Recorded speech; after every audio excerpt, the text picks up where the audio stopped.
지금 보시는 영상은 현대차가 미국 조지아, 지도에서 찾기도 힘든 작은 마을에 세운 메타플랜트 공장입니다. 11조 원이 들어간 이 공장은 문을 연 지 2년도 안 돼서요. 차량을 연간 30만 대 이상씩 생산하며 세계에서 가장 앞선 자동차 공장이라는 평가를 받고 있습니다. 북미권에서도 최대 규모의 최첨단 스마트 팩토리인데요. 크기는 여의도 4개를 합친 것과 비슷하고 그 안에서는 사람이 아니라 로봇 1000대가 밤낮 없이 움직이고 있습니다. 이건 아이오닉 9 생산 과정을 촬영한 건데요. 철판을 자르고 용접해서 색을 칠하고 부품도 나르는 모든 과정에 로봇이 끼어 있지 않은 곳이 없습니다. 그런데 이 수많은 로봇 중에서도 미국 취재진의 시선을 유독 붙잡은 로봇이 하나 있었는데요. 바로 개처럼 걸어다니는 로봇 스팟입니다. 사람 대신 용접 부위, 구석구석을 확인하고 눈에 보이지 않는 결함까지 잡아냅니다.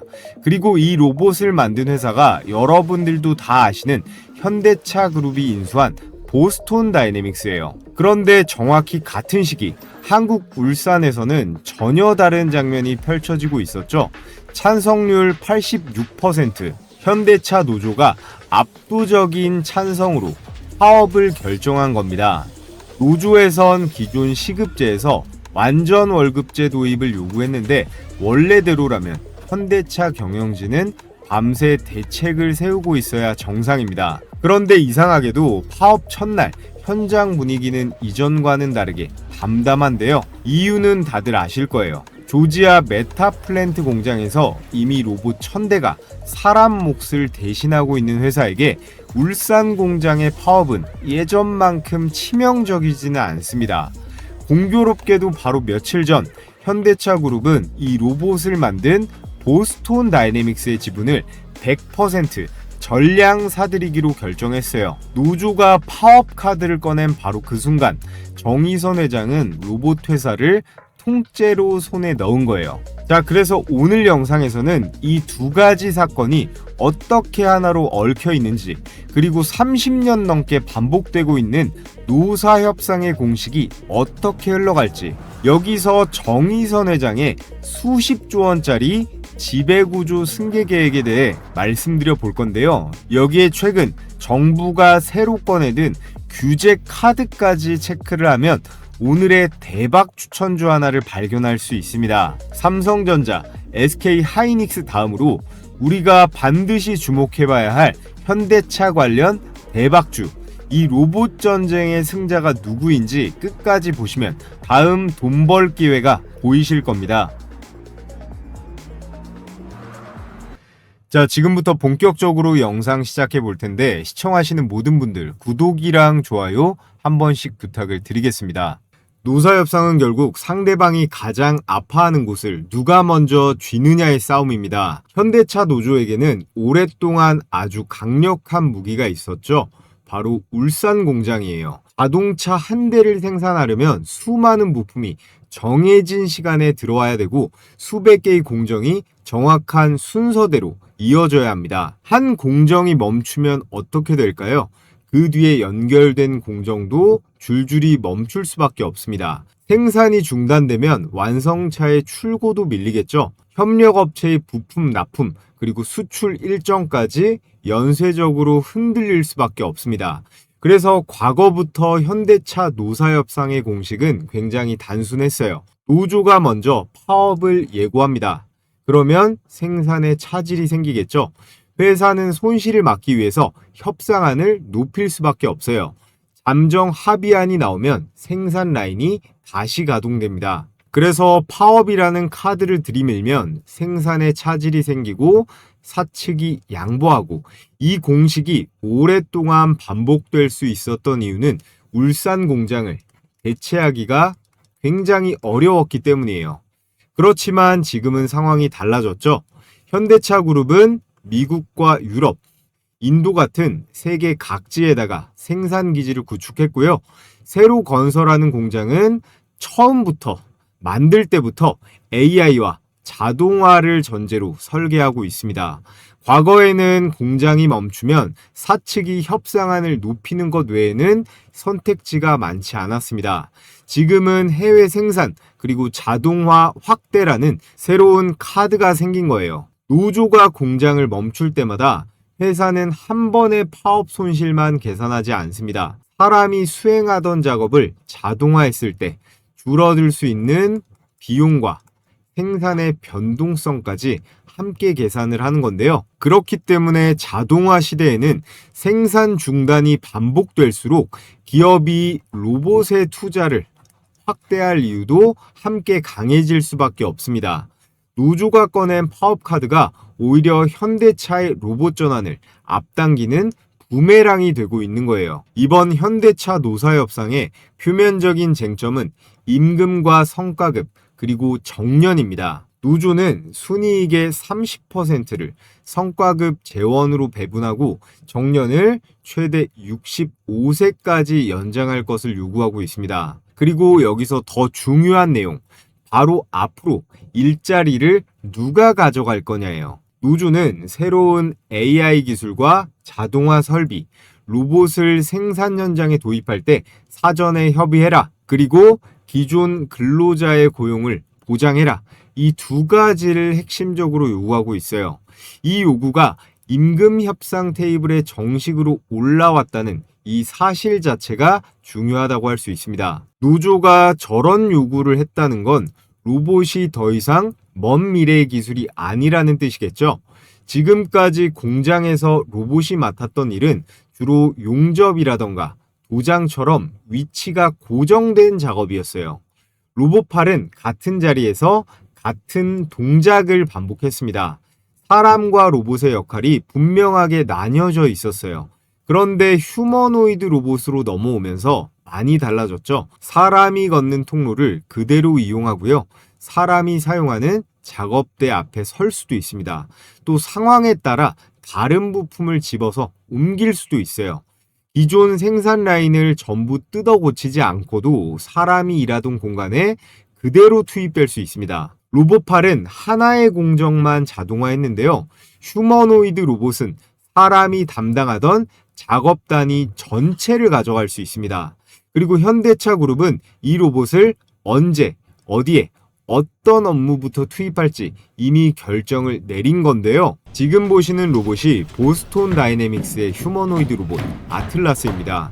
과거의 아틀라스는 공중제비를 돌고 장애물을 넘는 연구용 로봇으로 유명했는데 지금 공개된 아틀라스의 목적은 완전히 달라요.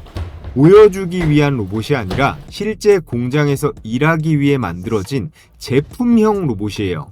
현대차 그룹은 2028년부터 이 아틀라스를 생산 현장에 단계적으로 투입한다라고 얘기를 하고 있어요. 첫 번째 업무는 부품의 시퀀싱입니다.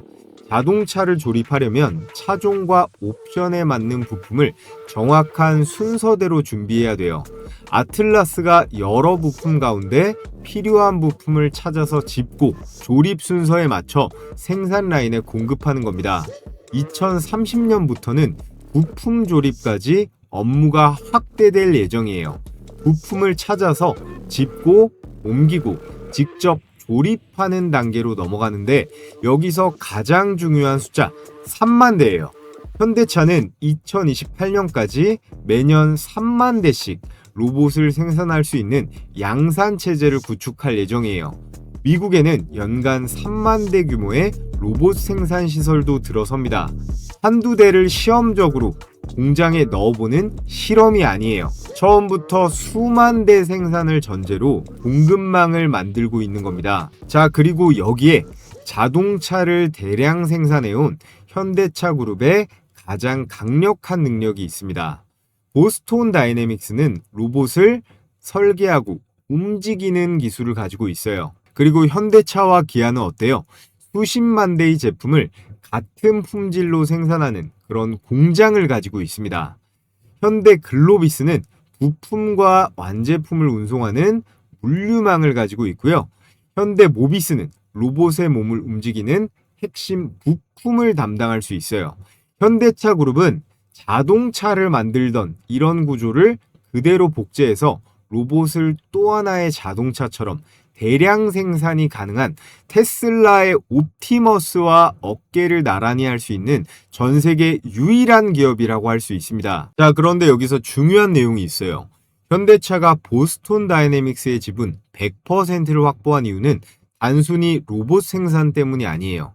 더 중요한 이유가 숨겨져 있는데 바로 현대차 그룹의 지배구조 개편입니다. 현대차 그룹의 지배구조는 이 현대 모비스를 중심으로 움직이는데 현대 모비스가 현대차의 지분 21%를 보유하고 있고 현대차가 기아 지분 34%를 보유하고 있죠. 그런데 여기서 기아가 다시 현대 모비스의 지분을 17%를 보유합니다. 현대 모비스에서 현대차, 현대차에서 기아, 기아에서 다시 모비스로 돌아오는 순환 출자 구조인 거예요. 현대모비스가 그룹 전체를 지배할 수 있는 실질적인 정점이라고 할 수 있습니다.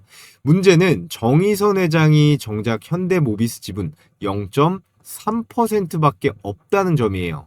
그룹의 회장이지만 그룹 지배구조의 핵심 회사에 대한 직접 지분은 1%가 채 되지 않습니다. 현대차 그룹은 2018년도에도 이 문제를 해결하려고 했어요. 현대모비스의 일부 사업을 분할한 다음에 정의선 회장의 지분율이 높은 이 현대글로비스 있죠.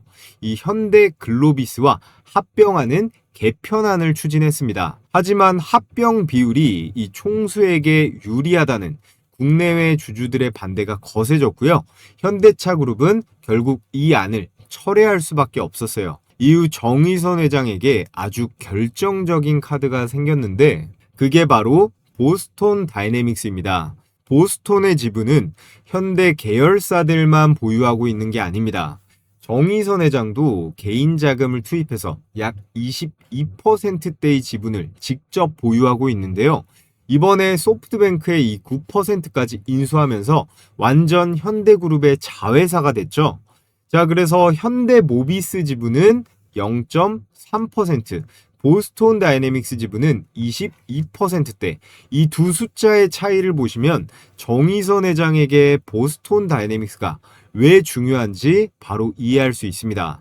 아틀라스가 상용화되고 보스톤의 기업 가치가 커질수록 정의선 회장이 개인 명의로 보유하고 있는 이 자산의 가치도 함께 커지겠죠. 이 높아진 보스톤의 지분 가치로 향후 현대모비스의 지분을 확보하고요. 순환 출자를 해소하고 그룹 지배력을 안정시키는 과정에 투입할 수 있습니다. 그렇기 때문에 이 보스톤 다이내믹스는 정의선 회장에게 단순한 로봇 회사 그 이상이라고 할 수 있어요. 자동차를 이을 미래 성장 산업이면서 현대 모비스 중심의 이 지배 구조를 완성하기 위해 사용할 수 있는 핵심 에셋입니다. 그래서 현대차 그룹은 소프트뱅크의 자녀 지분까지 인수해서 외부 주주를 완전히 정리했습니다. 자, 그런데 현대차 그룹이 이 승계 카드를 완전히 손에 넣으려던 순간 정부가 새로운 규제를 꺼냈는데요. 금융위원회에서 중복상장 원칙 금지를 담은 새로운 가이드라인에 공식 의견 수렴을 시작했습니다. 중복상장이 뭘까요? 상장된 모회사에다가 핵심 자회사까지 따로 증시에 상장시키는 구조입니다. 기업 입장에서는 어떻습니까? 자회사 주식을 팔아서 대규모 자금을 조달할 수 있어요. 그런데 모회사 주주 입장에서는 어때요? 자신이 투자한 핵심 성장 사업이 이 아들 기업으로 빠져나가기 때문에 문제가 발생할 수 있습니다. 그래서 이 중복 상장 가이드라인의 핵심은 상장에서 돈을 조달하더라도 기존 상장사 주주에게 이익이 돌아간다는 것을 너네들이 증명해라. 이게 핵심 골자예요. 정부가 이번 규제를 만든 대표적인 배경이 바로 LG화학과 LG에너지솔루션 때문입니다. LG화학이 2020년에 배터리 사업을 물적 분할해서 LG엔솔을 만들었고 LG엔솔은 2022년 따로 상장을 했습니다. 물적 분할에서는 세 회사의 주식을 기존 LG화학 주주들이 나눠 갖지 못합니다. 신설된 LG엔솔 주식은 LG화학이 보유하고 있죠.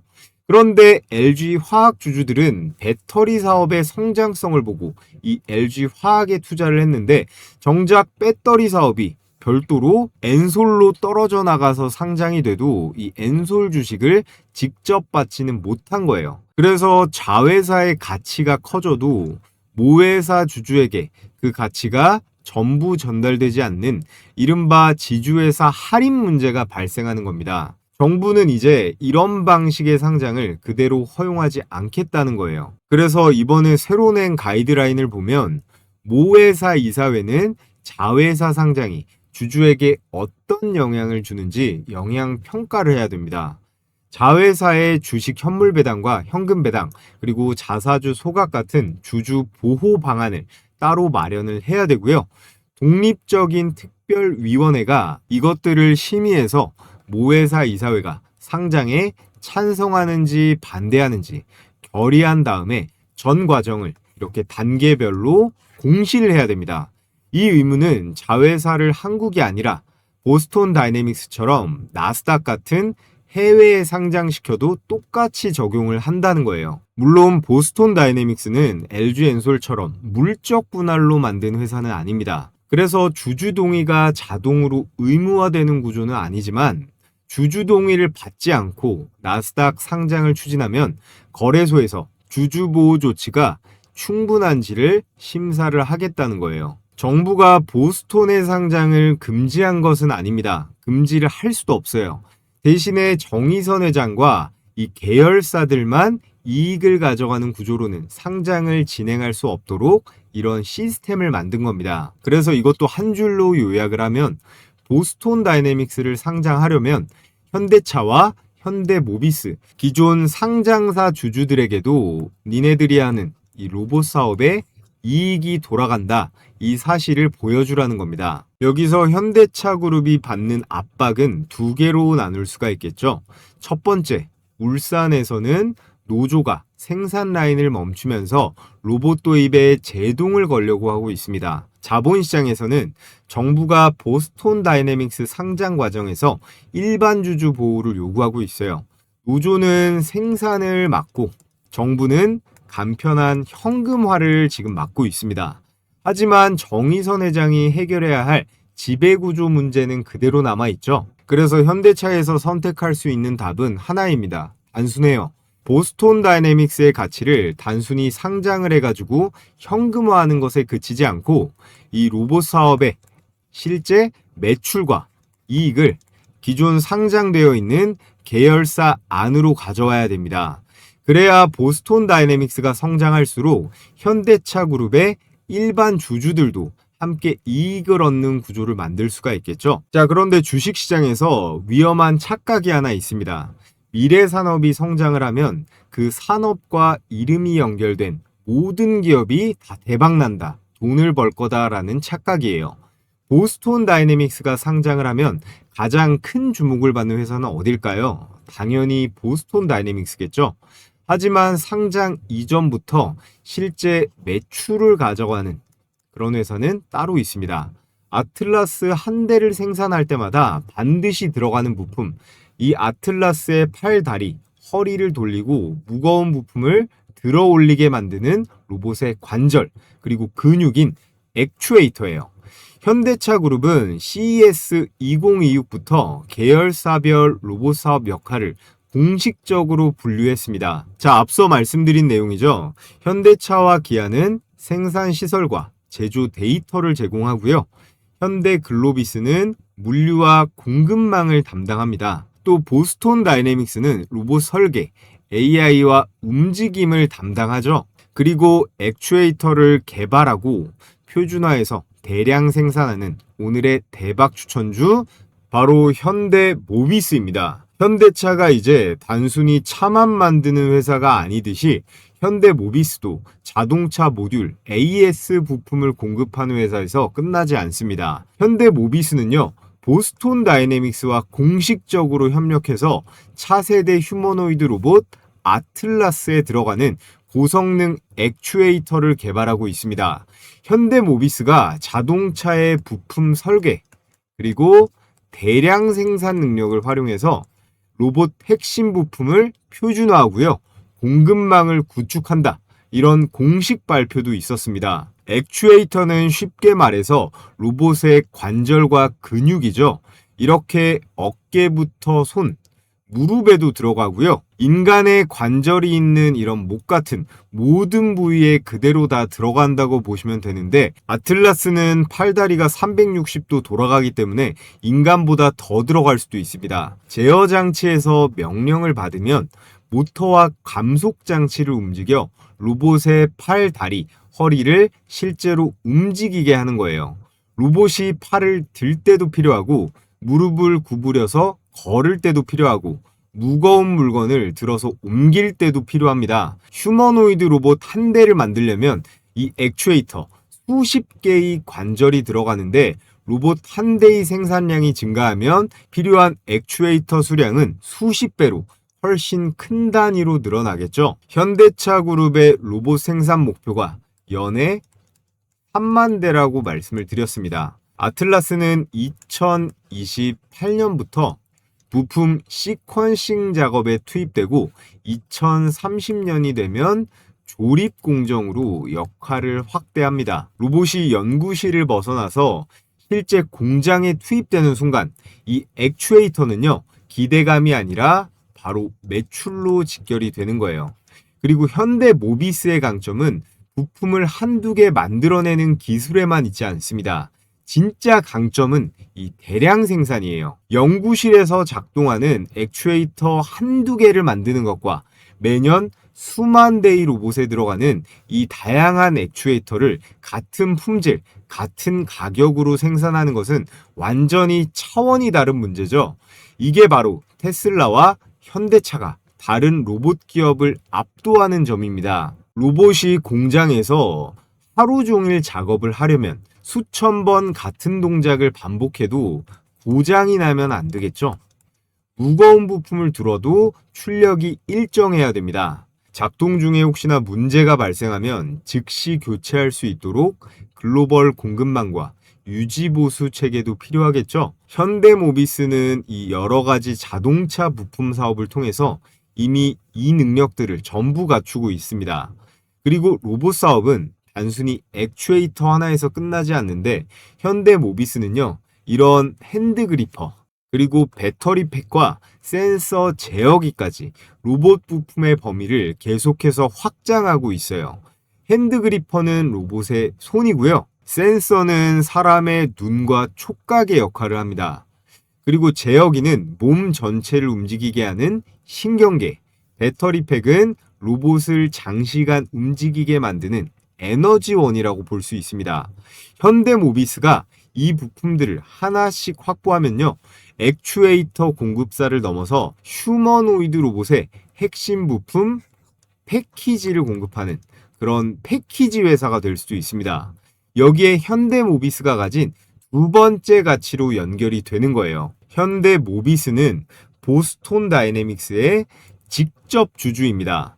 아틀라스가 많이 팔리면 액추에이터 공급 매출이 발생하고, 보스톤 다이내믹스의 기업 가치가 성장하면요, 보유 지분의 가치도 함께 커집니다. 부품의 매출과 지분 가치라는 두 개의 수익 구조를 동시에 가지고 있는 겁니다. 마지막으로 세 번째는 앞서 말씀드렸던 지배 구조입니다.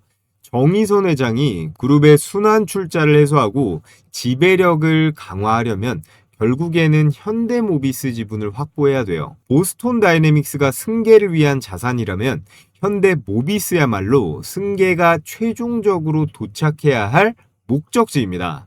정부의 중복 상장 규제가 현대모비스의 중요성을 더욱 높일 수 있는데요. 앞으로 보스톤 다이내믹스를 나스닥에 상장하려면 로봇 사업의 성장이 기존 상장사 주주에게도 돌아간다는 명백한 사실을 보여줘야 됩니다.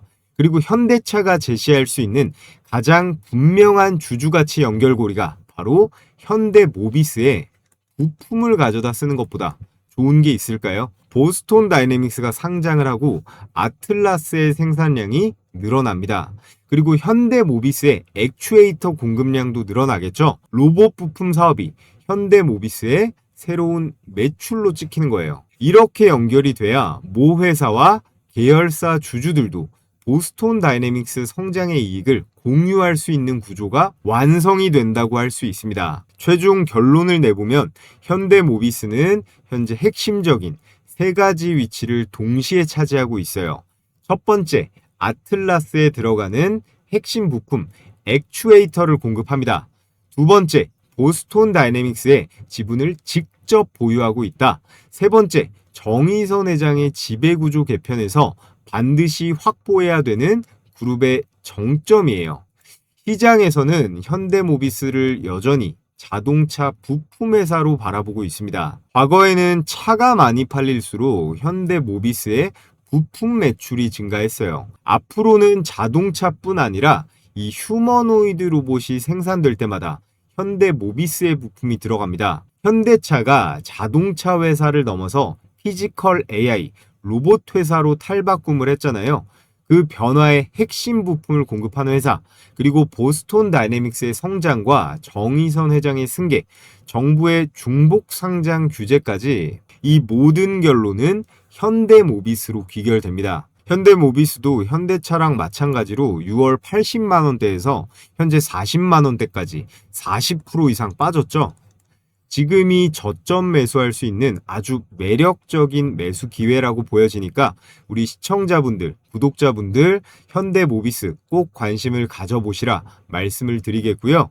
자, 끝으로 우리 구독자분들 요즘 시장이 어떤가요? 역사상 한 번도 본 적이 없는 역대급 난이도의 시장입니다. 삼성전자, SK하이닉스, 메모리 반도체 실적은 이렇게 좋은데 왜 한 달째 코스피 코스닥 박살이 나고 있는 걸까요? 실제 데이터를 제가 찾아보니까 이전에 코스피 매도 사이드카가 제일 많았던 게 2008년이었어요.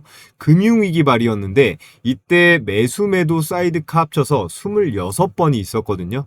그런데 올해 아직 7월도 안 지났는데 35번입니다. 신기록이에요. 이렇게 너무너무 어려운 장세에 제가 단타하시는 구독자분들께 큰 도움이 될 만한 급등주 검색기를 100% 무료로 공유해 드리겠습니다. 20만 구독자 감사 이벤트로 드리는 거니까 기존 구독자분들, 신규 시청자분들 중에서도 구독해 주시는 분들께는 모두 무료로 발송해 드릴 거예요. 저번 6월달 주요 종목 최대 수익률을 보면 상한가 종목만 10개 이상이 나왔습니다. 이전에 받아서 사용해 보신 우리 구독자분들은 아실 텐데 전부 당일에 나온 단타 수익률입니다. 포착 가격 대비해서 단 하루 만에 나온 상승분이라는 거죠. 이제 곧 어떻게 실전에 적용하는지 보여드릴 텐데 제가 옆에 특장점을 간단하게 기재해 뒀죠. 첫 번째, 적중률이 90%다. 검색기에 포착이 된 종목들 급등 확률이 10에 9 가까이 된다는 겁니다. 그럼 여기서 포인트는 뭐겠어요? 과욕 부리지 말고 매도만 당일에 잘 하시면 되는 거예요. 매일 쏟아지는 종목 중에서 제가 세팅해 놓은 로직에 맞는 상위 1% 후보들만 필터링을 하고요. 여기에 장 초반 급등주, 갭 상승주, 거래량 폭등주를 찾기에 최적화된 AI로 데이터 검증을 실시간으로 돌리니까 상승 여력을 다각도로 검토할 수 있습니다. 그리고 키움증권 기준으로 이제부터 수익 검증을 해볼 텐데요. 여러분들께서 키움증권뿐 아니라 어떤 증권사를 쓰시던 PC나 휴대폰으로 모두 사용하실 수 있게 세팅을 해뒀습니다. 자, 그래서 지금부터 두 종목만 수익 검증을 해보겠습니다. 제일 위에 두 개 볼 건데 웹스 조건 만족 시간이 10시 9분에 현재 가격 1057원으로 포착이 되었죠.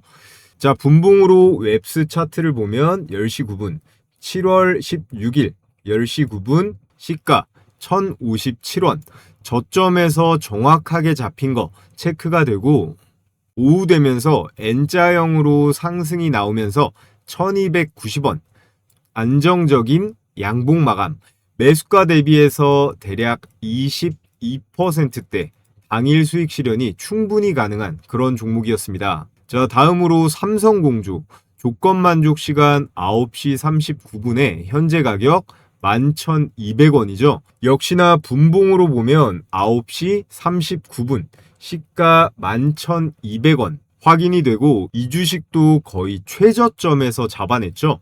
웹스랑 비슷한 패턴으로 오후장 들어서 초급등세가 나왔다가 조금 빠지긴 했지만 어때요?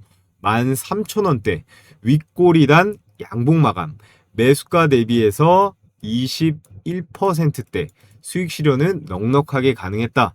자, 그래서 영상으로 보는 추천주도 좋지만 난 혼자서 매매해서 실력도 늘려보고 싶다 하시는 분들은 이 검색기를 활용해 보시면 아주 도움이 많이 되실 거예요. 요즘 같은 극악 난이도 시장에서 이것저것 건드리지 마시고요. 이 검색기에 포착되는 몇 개 종목 내에서만, 이 안에서만 매매를 진행하시면 됩니다. 제가 앞서 말씀드렸듯이 급등 확률은 90% 가까이 나오니까요. 너무 욕심만 안 부리고 당일 매도만 잘 지키시면 돼요. 그럼 지금부터 가장 중요한 거 어떻게 받아볼 수 있나요? 유튜브 시스템상 제가 이 검색기 파일을 따로 올리거나 할 수는 없기 때문에 지금 보고 계신 영상의 댓글창을 보시면요. 제가 이렇게 제일 위에 고정 댓글 딱 하나 걸어둔 거 확인하실 수 있을 겁니다.